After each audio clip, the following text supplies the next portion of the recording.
l'étymologie n'est jamais une science exacte.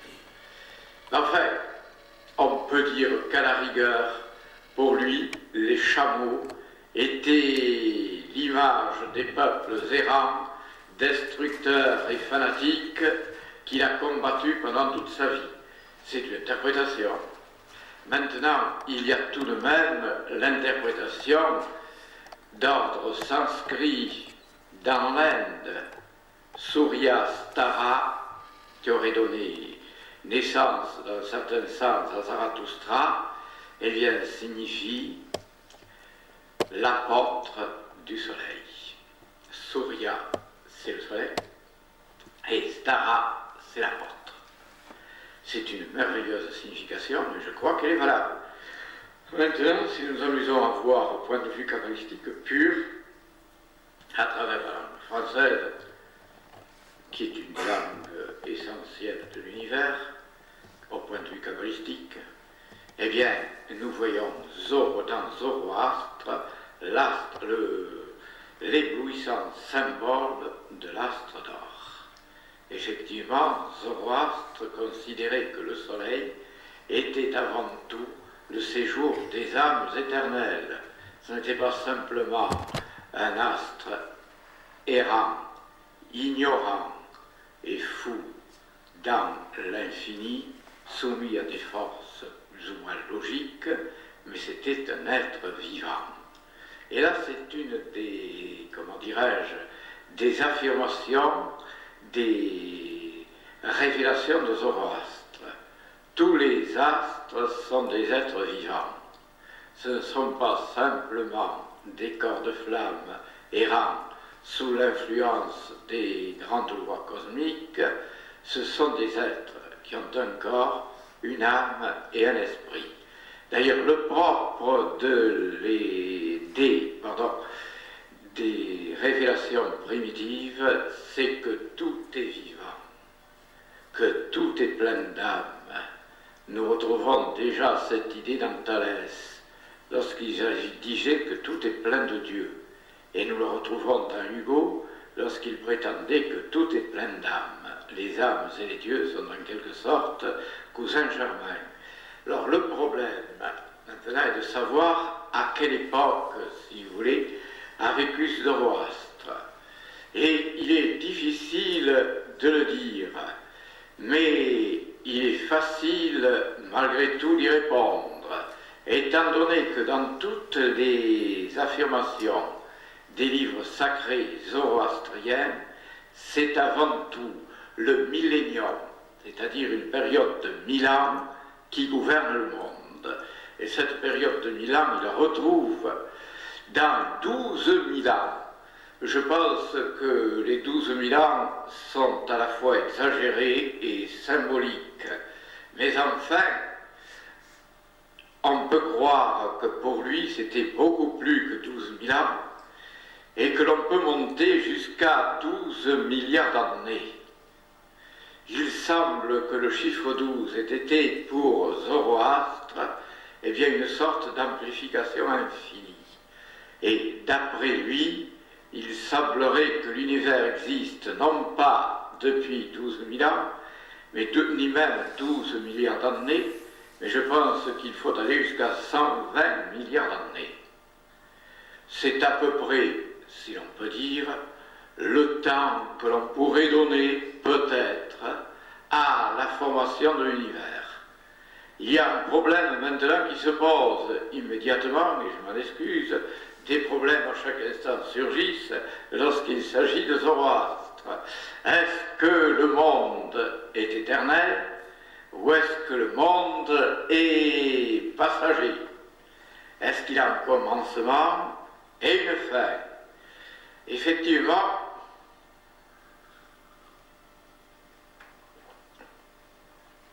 si le monde est éternel, nous avons alors une quantité invraisemblable de chances pour atteindre l'illumination. Mais ça devient un peu inquiétant, car si le monde est éternel, nous qui sommes mêlés au monde, nous n'avons pas, à travers une éternité, atteint la libération et à la réalisation. Et cela devient inquiétant. Parce que s'il y a une éternité stérile derrière nous, il n'y a aucune raison pour que nous arrivions à l'illumination. Heureusement, si j'ose dire, si on croit que le monde est éternel, on n'est pas obligé de croire que notre esprit est éternel. Et il se peut très bien qu'il ait commencé à un moment déterminé du temps. Ce qui fait qu'il arrivera inévitablement, au bout de quelques milliers d'années, il arrivera inévitablement à l'illumination. Rassurez-vous, ce que je vous dis n'est pas une simple hypothèse, c'est la vérité absolue. C'est-à-dire que nous sommes des êtres nés à un moment déterminé du temps, et nous arriverons inévitablement à l'illumination dans quelques milliers, quelques millions, quelques milliards d'années. Le temps à ce moment-là n'a plus la moindre importance. C'est une vérité, c'est une des vérités que j'apporte, étant donné que l'être, mettons, initié, est obligé d'apporter des vérités. Car s'il se contente de répéter des vérités déjà connues, eh bien, c'est très beau, mais c'est stérile. Car les vérités connues, on les connaît, si j'ose dire. Et ce qui est intéressant, ce sont les vérités encore inconnues. J'en apporte une certaine quantité, d'autres en apporteront d'autres quantités. Car le diamant de Dieu a des millions et des millions de facettes, et il est impossible, si j'ose dire, qu'on puisse apporter la totalité des révélations à une seule existence. J'ajoute également que nous sommes à la fin des temps. C'est une vérité, là aussi. Et que la fin des temps est en quelque sorte une accélération à la fois des vérités et des erreurs. Toutes les vérités doivent être révélées à la fin d'une période. Et nous sommes à la fin du Kali Yuga, c'est-à-dire l'âge noir qui doit normalement se terminer par une destruction. Je dis bien normalement, car encore une fois, une vérité également éternelle, c'est que nous sommes libres, et que étant libres, nous avons la possibilité de changer notre destinée comme la destinée du monde. Je reviens à Zoroastre, et je n'en suis pas tellement éloigné, parce qu'il annonçait lui aussi la fin des âges. Et il l'annonçait justement dans une période qui correspond absolument. Il prétendait qu'il était, lui, le 14e Zoroastre, en quoi il se trompait sans doute, mais il affirmait aussi que d'autres Zoroastres viendraient. C'est-à-dire que dans 1000 ans, il devait y avoir une période d'amour. C'est d'abord la révélation zoroastrienne. Puis ensuite, 1000 ans après, une période d'amour et de connaissance. C'est très probablement la période albigeoise. Pardon, la période, mettons, de Jésus. Puis ensuite, 1000 ans après, une autre période d'amour et de sagesse, c'est la période albigeoise. Et enfin, 1000 ans, c'est-à-dire vers l'an 2000, il y aurait un nouveau Zoroastre, le dernier, qui surgirait et apporterait à l'humanité une révélation absolue. Cette série de millénaires correspond en effet à une certaine vérité. On peut dire que tous les grands maîtres se succèdent environ tous les 1000 ans. Et ils apportent toujours une chose nouvelle. Alors, quelle est la révélation de Zoroastre? Eh bien, elle est double, elle est triple. Mais nous allons commencer, si vous voulez, par le commencement, c'est-à-dire sa légende. Zoroastre a ceci de particulier qu'il n'acquitte en riant. alors que la plupart des êtres naissent dans les larmes, dans les pleurs, dans l'épouvante. Lui, il riait. Et c'est bien ce qui inquiéta les mages de son époque, qui étaient enfermés dans une sorte de religion ténébreuse et qui voulurent voir quel était cet enfant fabuleux. Ils en conclurent qu'il devait être l'ennemi de leur triste et lamentable religion. Il y a deux espèces de religions, si vous voulez, les religions de la tristesse et les religions de la joie. Si vous voulez, très rapidement, on pourrait dire que les religions de la joie, on peut classer le bouddhisme parmi elles, et quant à la religion de la tristesse, le christianisme est nettement marqué, étant donné que pour lui, il faut souffrir, et encore souffrir, pour expier les péchés de notre arrière-arrière-grand-père, et également pour arriver jusqu'à Dieu. Eh bien, dans les religions de la lumière et de la joie, on peut compter aussi le zoroastrisme. Pour lui, dans la fin des temps, tous les êtres seront sauvés. Il y a deux versions du zoroastrisme. Il fallait s'y attendre. Alors, la première version, à la fin des temps, Ahriman, le dieu du mal, sera détruit. Tous les méchants seront détruits et il ne resteront donc que la lumière magnifique d'un monde entièrement purifié du mal et de l'erreur. C'est joli et cela vaut mieux incontestablement que la vision lamentable des chrétiens et des musulmans qui envoient dans l'enfer éternel tous ceux qui ne pensent pas comme eux.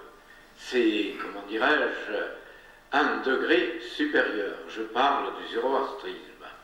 Il aurait nettement ses disciples dans certaines sectes chrétiennes, comme les témoins de Jéhovah, qui affirment qu'à la fin des temps, tous les êtres méchants seront anéantis. Ils sont gentils, ils ne les condamnent pas à la souffrance éternelle, mais simplement à l'anéantissement. Est-ce que Zoroastre était resté dans cette vision du monde? C'est difficile à dire, parce que d'autres textes affirment qu'à la fin des temps, Ahriman, le dieu du mal, lui-même se transformera.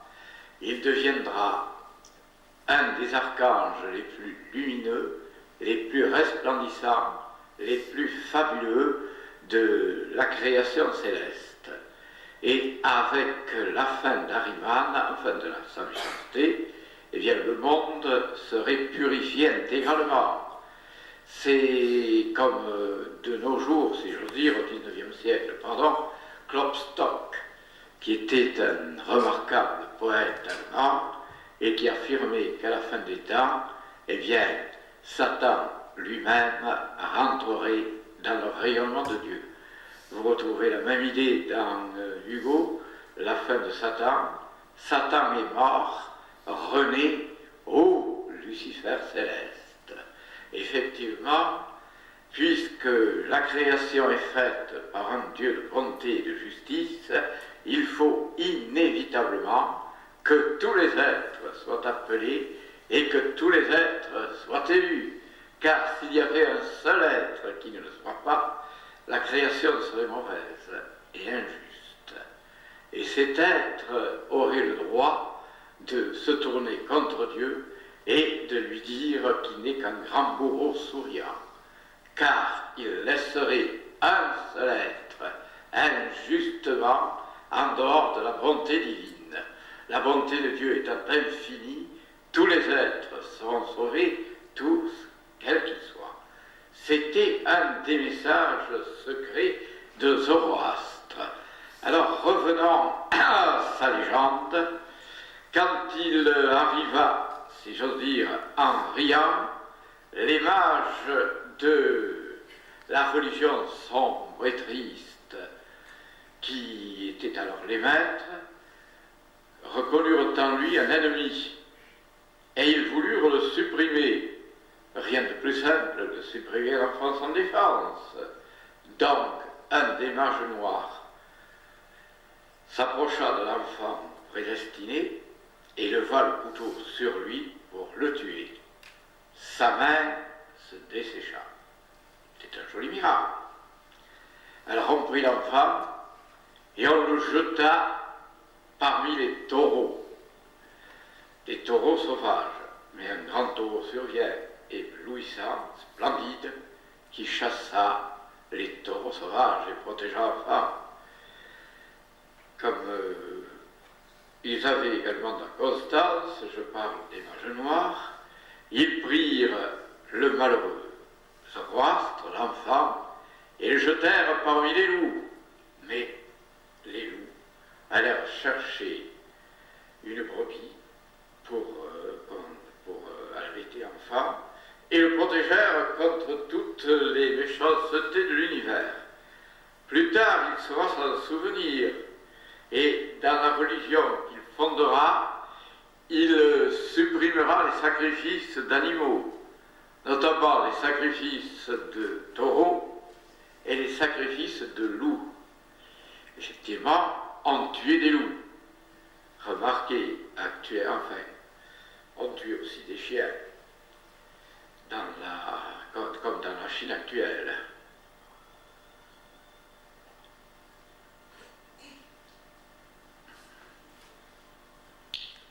Ensuite, il grandit naturellement, malgré les embûches de ses ennemis, et il eut quelques visions, des visions extraordinaires, et notamment une vision dans laquelle il était amené par un certain esprit supérieur appelé Vau Mano, qui le mena à travers des mondes. Il traversa 12 mondes, c'était assez normal. Et quand il eut traversé ces mondes, il absorba chaque fois la qualité particulière à un de ces 12 univers. Et il rencontra la déesse Anahita, qui était vêtue d'or, de diamants et d'une beauté éblouissante. Anahita le mena plus haut et il rencontra le grand Mitra, fils du soleil.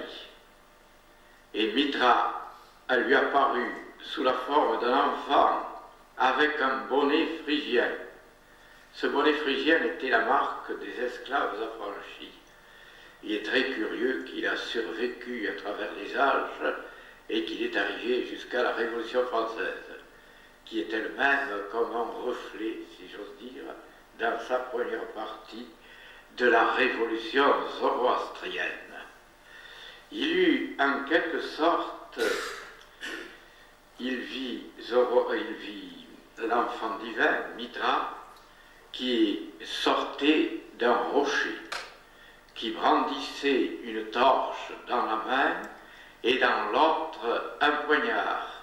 Le poignard était pour détruire les erreurs de l'univers et la torche pour éclairer les âmes enfin transfigurées.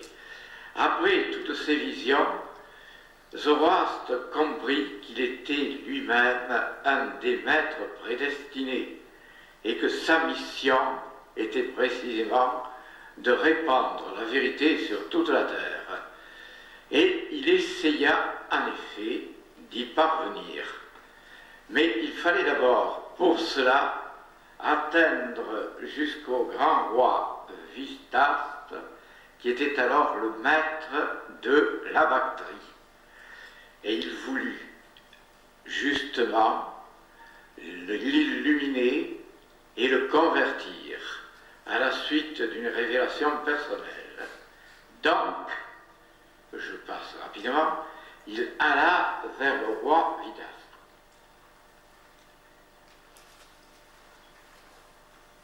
Il était environné de 2 mages noirs.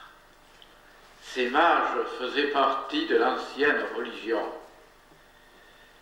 c'était la religion dégénérée de Zarathustra. Et comment faire pour triompher d'eux? On ne pouvait le faire qu'à coup de miracle. Et il s'amusa effectivement, car il avait vécu longtemps parmi les yogis de l'Inde, et il avait appris des tours, comment dirais-je, de concentration mentale, et il savait comment agir à la fois par hypnose et aussi par puissance de volonté. Alors, il se présenta devant le roi et commença à lui dire que le seul maître était Zarathustra. Je veux dire que le seul maître était Ahura Mazda. Et comment l'affirmait-il avec autant d'énergie? Il l'affirmait en disant que de même que le soleil dépasse toutes les étoiles, de même que le chêne est le plus haut des arbres, de même que la mer est la plus puissante des étendues d'eau, de même le souvenir d'Ahura Mazda, la révélation et la grandeur du maître surpassent toutes les autres religions. Évidemment, les deux mages noirs à côté du roi l'insultèrent, déclarèrent qu'il n'était qu'un faux magicien, ou plutôt un sorcier, et le défièrent de faire un miracle. Alors, il commença par un miracle, en effet. On vit dans le ciel un immense cube de lumière. Et dans ce cube de lumière passèrent des milliers et des milliers d'images d'une invraisemblable beauté. Tous les êtres étaient émerveillés et le roi Vitaspe était sur le point de se convertir. Mais un magicien noir déclara: « C'est très beau de faire apparaître ainsi des prestiges, mais c'est uniquement l'œuvre de la sorcellerie. Il est parfaitement incapable de descendre de ses hallucinations jusqu'à la réalité physique. Qu'il crée quelque chose de vivant et nous pourrons croire à lui. » Or, le regard de Zoroastre avait une étendue remarquable et il avait observé, non loin de là, à travers la terre, un gland de chêne.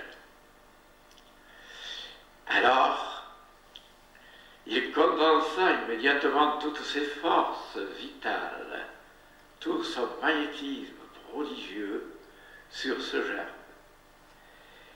Et en quelques minutes, la terre se souleva. L'on vit apparaître un arbuste qui ensuite grandit, se développa et devient un chêne immense dans lequel les oiseaux et les vents ne tardèrent pas à chanter. J'ajouterai que je suis prêt à le croire.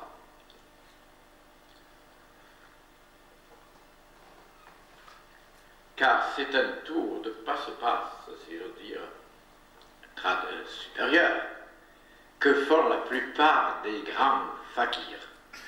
Ils arrivent à prendre un arbre et font naître et se développer cet arbre en quelques secondes, en quelques minutes, en quelques heures, alors qu'il faut des années pour y arriver. Eh bien, ce tour merveilleux, Zoroastre le réalisa facilement. Il peut être encore réalisable, et il y a certains fakirs, ou plutôt certains yogis, qui sont capables de le faire. Après tout, ce n'est qu'une augmentation de vitesse. Ce qu'un arbre, mettons, il lui faut 100 ans pour atteindre à son maximum, eh bien, en quelques minutes, on peut accélérer sa croissance. On peut dire que ce n'est pas... Oui, c'est absolument fabuleux, mais enfin, c'est parfaitement explicable. Alors, quand il vit cet arbre contre lequel il se rua éperdument, le roi Vitaspe s'inclina et déclara qu'il croyait à la religion de Zoroastre. Les deux inférieurs s'enfuirent, les deux mages noirs, et on ne les retrouva plus. Quoique il y eut un autre, comment dirais-je, miracle, mais il faut croire que ce miracle doit être essentiellement symbolique. On vit apparaître deux mages noirs, ceux-là et l'autre, qui se précipitèrent contre le prophète pour essayer de le tuer avec de larges épées. Le prophète se contenta d'invoquer son maître Ahura Mazda et les deux mages furent transportés étrangement dans l'air. Et là, des vautours se précipitèrent contre eux et les déchiquetèrent à coups de bec. Leurs os tombèrent sur la terre. Je suppose que ce n'est qu'un symbole et qu'il n'y a pas eu massacre. En réalité, ce symbole se rapporte aux deux mages antérieurs à Zoroastre, aux deux religions. Il les détruit en quelque sorte d'une manière symbolique et en même temps, il montre la toute-puissance de l'esprit divin contre les erreurs doctrinales.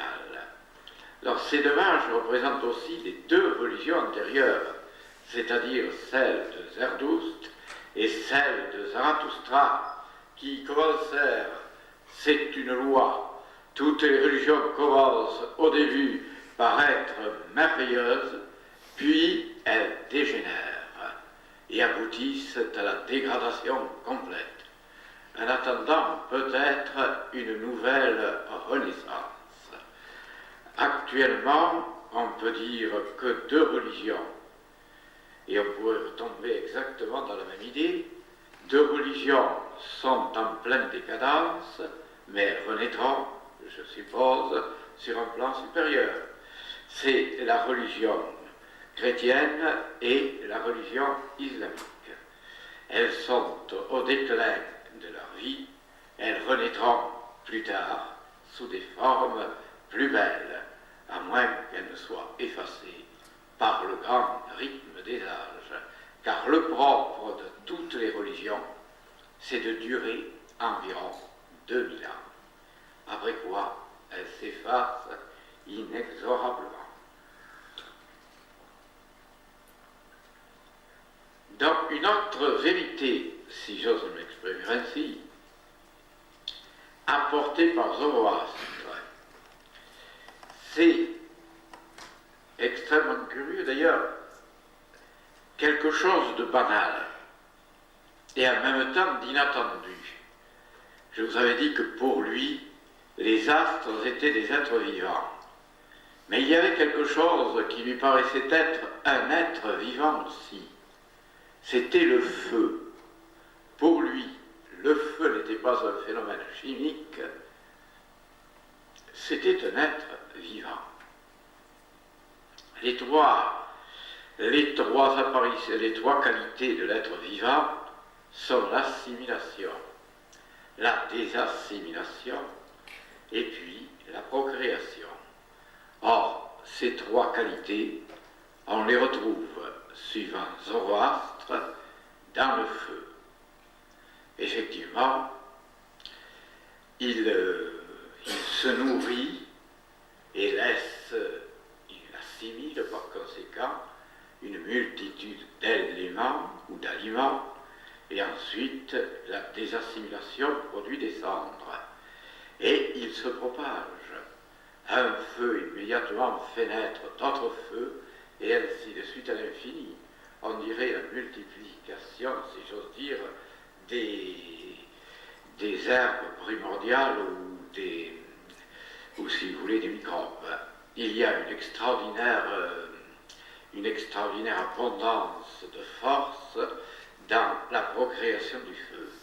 Alors, il a été sûr, et il pensait également que l'on peut parler au feu comme à un être vivant, et non seulement lui parler comme un être vivant, mais encore aboutir à avoir avec lui de véritables révélations.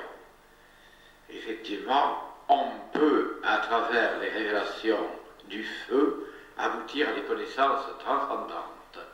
On peut dire néanmoins que déjà au XIXe siècle, certains savants assez ouverts avaient essayé de parler avec le feu et le considérer comme un être vivant. Ils considéraient également que, par exemple, certaines musiques le soumettent et certaines autres musiques le mettent dans un état de fureur. Quoi qu'il en soit, dans cette affirmation, nous pensons que l'idée de Zoroastre était parfaitement valable. Il a écrit à ce propos une page assez fabuleuse qui nous a été rapportée par Eliphas Lévi, si je ne m'abuse. Et voilà cette page. Le feu, toujours agité et bondissant dans l'atmosphère, peut prendre une configuration semblable à celle des corps. Je dis mieux, j'affirme l'existence d'un feu plein d'images et d'échos.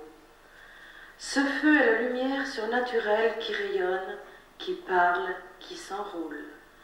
C'est le coursier fulgurant de la lumière, c'est l'enfant aux larges épaules qui dompte et soumet le coursier céleste.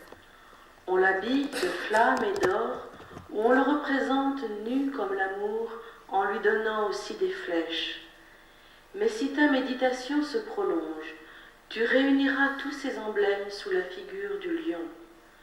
Alors qu'on ne voit plus rien ni de la voûte des cieux, ni de la masse de l'univers. Les astres ont cessé de briller, et la lampe de la lune est voilée. La terre tremble et tout s'environne d'éclairs. Alors n'appelle pas le simulacre visible de l'âme de la nature, car tu ne dois point le voir avant que ton corps ne soit purifié par les saintes épreuves.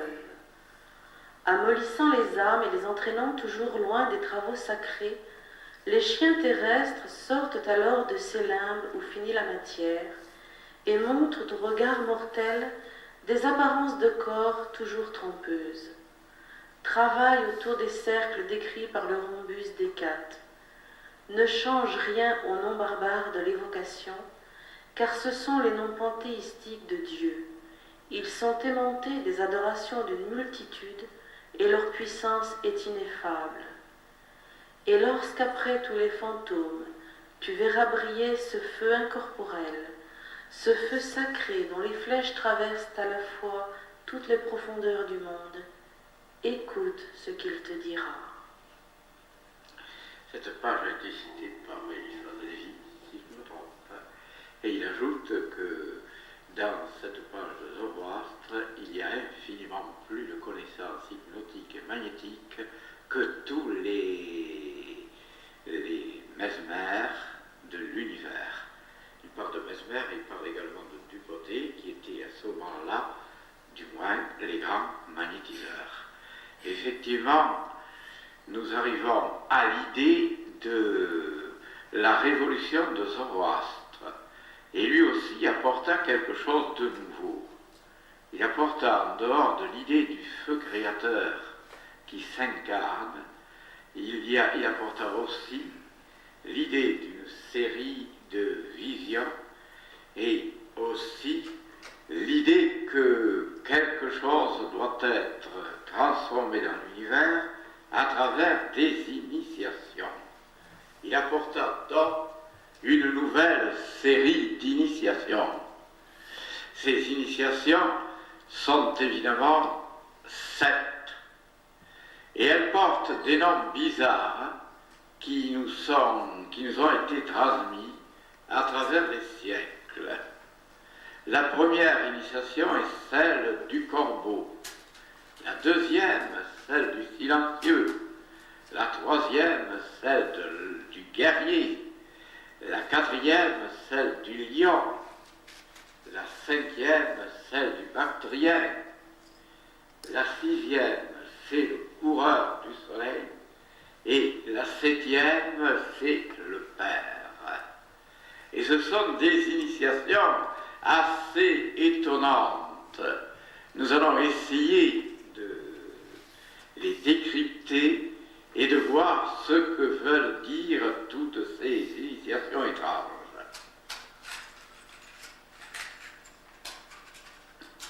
La première est celle du corbeau. Pour les anciens adorateurs de Mitra, eh bien, le corbeau était l'oiseau de Mitra.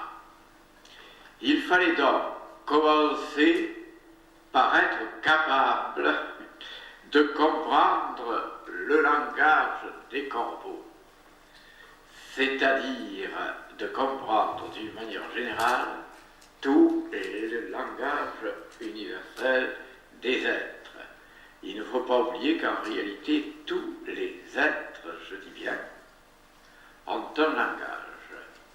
Et qu'on peut comprendre le langage des animaux, comme le langage des plantes, comme le langage des choses. Il suffit évidemment d'avoir la clé pour cela. Alors, les prêtres primitifs, les initiés primitifs de Zoroastre, devenaient des corbeaux. Et à ce moment-là, ils comprenaient le langage des animaux, mais également, ils avaient la faculté de lévitation. Actuellement, certaines écoles, comme la MET, prétendent vous donner la possibilité de lévitation. On arrive à faire des bons magnifiques. Bon, eh bien, effectivement, c'était un peu la même théorie. C'est-à-dire que l'on pouvait, en devenant soi-même un corbeau, être capable de s'élever dans l'air. Et le principal disciple de Zoroastre, Métioma, fut effectivement capable de franchir un immense ravin tout en s'assimilant au corbeau. C'est un exploit assez rare, mais on peut quand même le réaliser.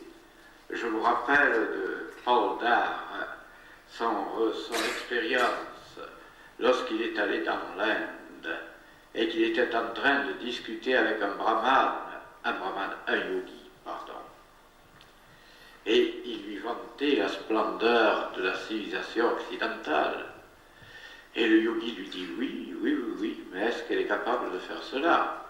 Et comme il était au bord d'un ravin, au moins large d'une cinquantaine de mètres, le yogi s'éleva et franchit le ravin, tout en continuant à discuter sur le plan logique. Puis après, il revint. Or, effectivement, je crois que si on est capable de faire cela, on connaît une multitude de secrets que ne connaissent pas encore les savants actuels, qui ont énormément de qualités, mais ne connaissent peut-être pas tous les secrets de l'Inde antique, de la Babylonie, de la Chaldée et de l'Égypte. Alors, nous en sommes par conséquent au corbeau. Le deuxième, si je ne me trompe, était le silencieux. Remarquez que c'était très beau d'être silencieux. Et la deuxième épreuve consistait à s'allonger sur la terre et à regarder la nuit pleine d'étoiles et de s'assimiler au silence prodigieux de la nuit. Si on arrivait à cette assimilation, on arrivait, si j'ose dire, à communiquer avec l'âme de l'univers, avec ce qu'on appelait autrefois Déméter ou Isis, et ce que l'on pourrait appeler actuellement la Vierge du Monde. Effectivement, ou Isis. Effectivement, c'est exactement une deuxième expérience gigantesque et où l'âme humaine communiquait avec l'âme de l'humanité. La troisième, c'était le guerrier, si je ne me trompe. Et effectivement,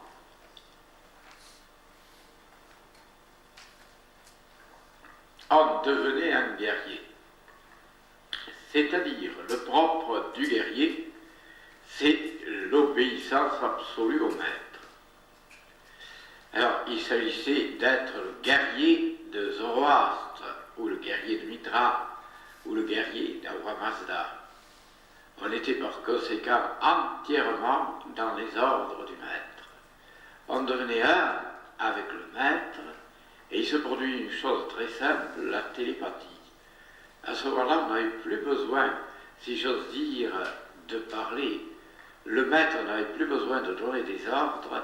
Télépathiquement, son esprit se communiquait à celui de son disciple.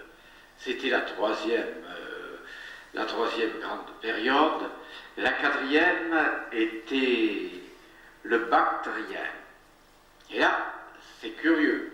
Mais à la suite des évolutions, le bactrien est devenu le perse. Effectivement, pourquoi? Mais d'une manière très simple.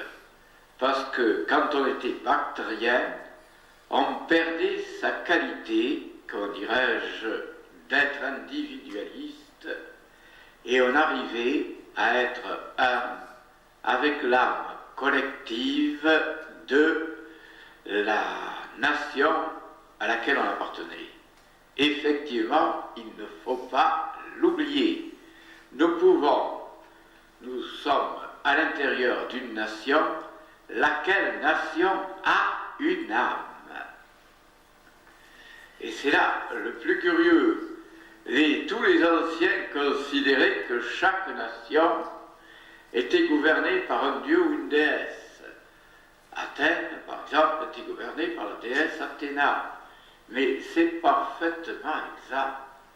Je veux dire que chaque nation a une âme collective qui est antérieure aux individus et qui est ultérieure, bien entendu. Il sera toujours, comment dirais-je, un élément d'un rouage infiniment plus vaste. Eh bien, quand on est un avec une nation, on peut aboutir à changer plus ou moins les destinées de cette nation. Dirais-je, je m'excuse de mettre en avant que j'ai rencontré 3 âmes collectives et d'une force démesurée. L'âme collective de l'Amérique, sous la forme assez traditionnelle de l'oncle Sam, mais il avait une puissance démesurée.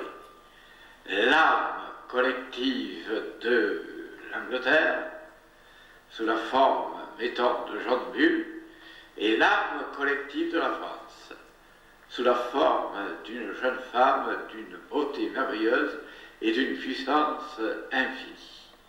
Eh bien, effectivement, si l'on devient un avec une de ces âmes collectives, avec l'âme collective de sa nation, on peut transformer cette nation. Et on peut également jeter des ordres à l'univers futur, ordres qu'il s'empressera d'exécuter. C'est évidemment une énorme transformation. Il y a maintenant la 4e, je crois, c'est le coureur du soleil. Oui, effectivement, c'est pas la 4e, elle est beaucoup plus, c'est la 5e, je crois. La 6e, pardon. Le coureur du soleil, et on devient un avec le soleil. Le Soleil, comme je vous l'ai dit, est un organisme vivant et qui connaît l'univers.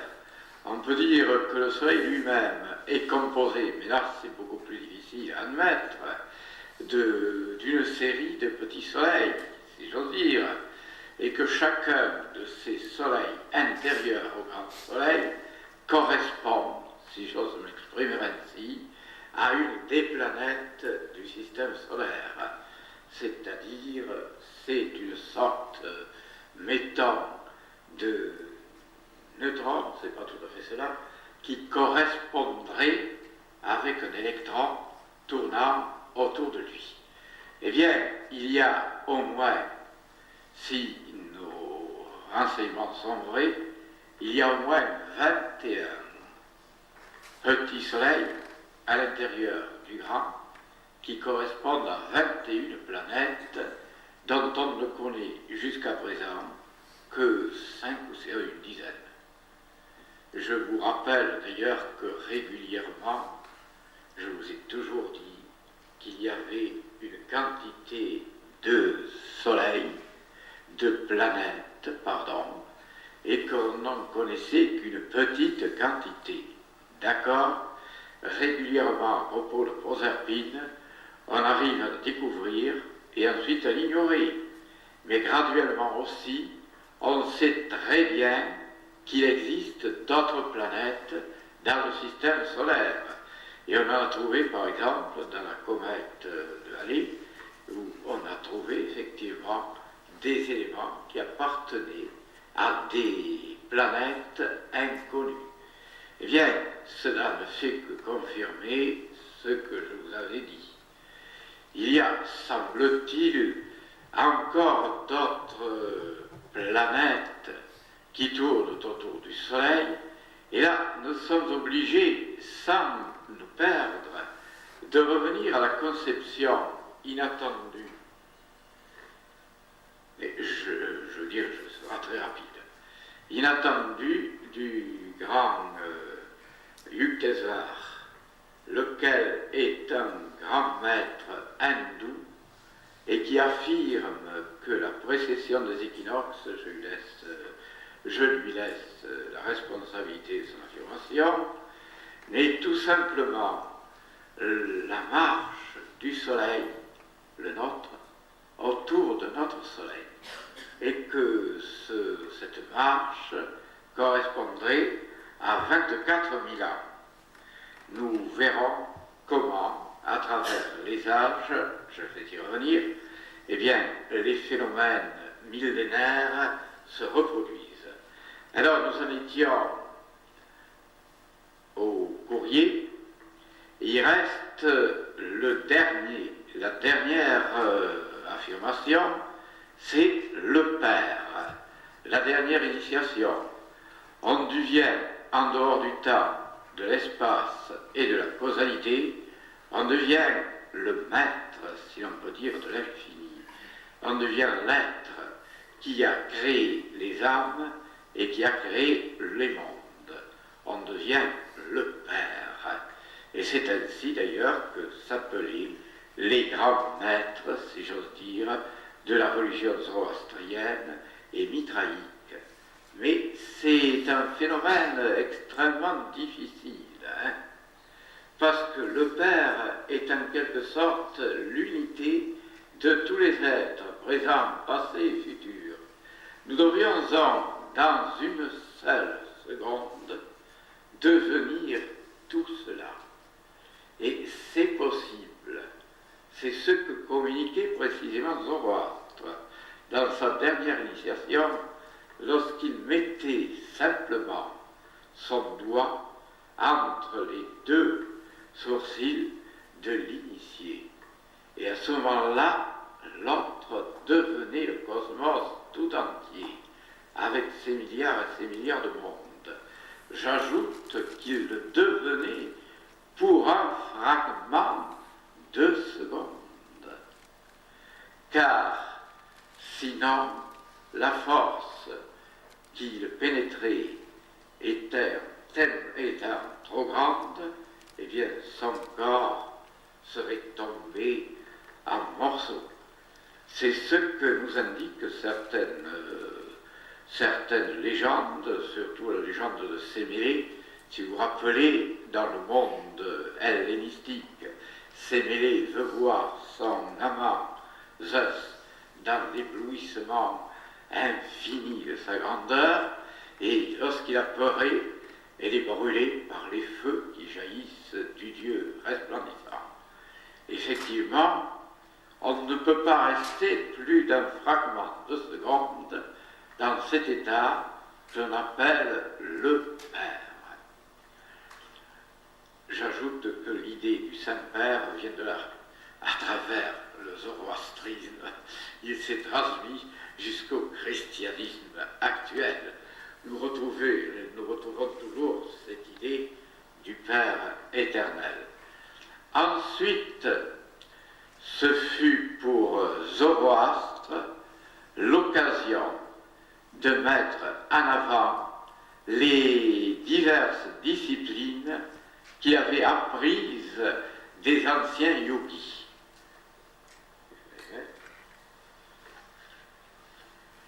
Ce sont des disciplines que vous retrouvez toujours à la base même de toute recherche. Ne faire souffrir aucun être vivant. Non. Ni homme, ni animal. Ensuite, ne jamais mentir. Là aussi, c'est extrêmement difficile. Mais il faut ne jamais mentir à soi-même, surtout. Ce qui est beaucoup plus difficile que ne pas mentir aux autres. Arriver à une parfaite lucidité de son être intérieur et extérieur. Compris ? L'indifférence en possession. Oui. Alors, qu'importe que nous possédions, qu'importe que nous soyons des maîtres de richesses fabuleuses ou des mendiants, cela n'a exactement aucune importance. Et on peut conserver la même sérénité dans un cas comme dans l'autre. La chasteté. Brahmacharya, je crois, oui. Et cela fait partie des préceptes de Zoroastre. C'est d'ailleurs pourquoi il semblerait qu'il y ait un rapport entre Zoroastre et puis Jésus. La chasteté, c'est en quelque sorte, cela fait partie de ce que j'appellerais un des deux chemins de l'univers. Alors vous avez la possibilité d'être chaste, vous avez la possibilité de ne pas l'être. Si vous êtes chaste, attention, il faut l'être intégralement. Et là, je crois que c'est extrêmement difficile. Aboutir à une chasteté totale en parole, en action et en rêve. Il faut que même dans vos rêves, il n'y ait pas le moindre reflet des rapports sexuels. C'est un chemin. Ce chemin, je ne vous conseille pas de le prendre, car il est excellent, mais tous les êtres que j'ai connus et qui ont pris ce chemin dans la jeunesse s'en sont mordus singulièrement les doigts, parce qu'ils aboutissent à des déséquilibres extrêmement nets. Mais c'est un chemin. Et si vous êtes capable de le prendre, d'accord. Et je vous fais observer quand même qu'il faut être deux. C'est-à-dire le chemin de la chasteté, si vous avez une épouse ou un époux, il faut que l'autre soit consentant. S'il ne l'est pas, c'est alors un abus de vous-même, une espèce de maîtrise de vous sur lui, de dictature, et c'est très inquiétant, car vous allez créer des liens karmiques qui se développeront par la suite. Mais enfin, il y a certains êtres qui sont parvenus. Je parle par exemple de Saint Jean de la Croix. Je ne parle pas de Saint François d'Assise, car avant d'être chaste, il avait commencé par ne pas l'être. Et je ne parle pas aussi de Gandhi. qui, avant d'être chaste, avait commencé précisément par la non-chasteté. Mais enfin, si vous y arrivez, c'est parfait, à condition que votre déséquilibre intérieur soit absolument transcendé. Ensuite, la bienveillance s'étendant sur l'univers entier, y compris les démons. oui, habituellement, il faut être bienveillant envers tous, y compris pour les êtres inférieurs que l'on appelle démons, et qui ne sont après tout qu'une transformation momentanée. Les vrais démons qui veulent le mal et la destruction, je crois qu'il y en a très peu. Mais il y a énormément de démons gourmands, c'est-à-dire d'êtres qui sont très heureux de vous jeter dans des situations d'exaspération, d'ennui, de stress, de violence, de demi-folie, et qui se nourrissent comme on se nourrit du lait des vaches, et qui se nourrissent admirablement de toutes vos agitations purement intérieures. Et c'est pourquoi d'ailleurs ils vont s'amuser à créer toute une série de situations exaspérantes dans lesquelles vous les nourrissez de votre lait ardent de colère, de stress, d'exaspération, d'ennui, etc. Alors, continuons. La maîtrise de soi. C'est très difficile aboutir à la maîtrise absolue de soi. La maîtrise de son visage, de ses expressions, de ses paroles, de ses attitudes, et aussi de ce qui se passe à l'intérieur de vous-même. Ensuite, la patience illimitée. oui.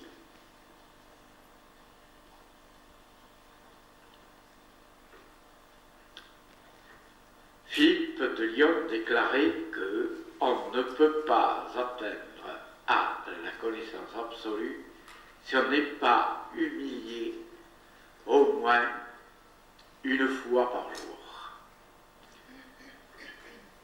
Il faudrait recevoir une humiliation tous les jours de manière à ce que votre ego inférieur soit pratiquement détruit.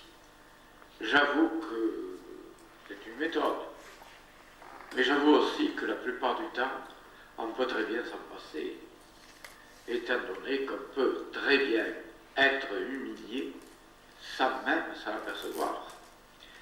Effectivement, il y a des milliers de gestes ou de paroles qui peuvent susciter l'exaspération des uns et des autres et dont ne s'aperçoit même pas l'initié, qui effectivement a autre chose à faire que de s'occuper des petites vexations de son être. Ensuite, le contrôle de la pensée.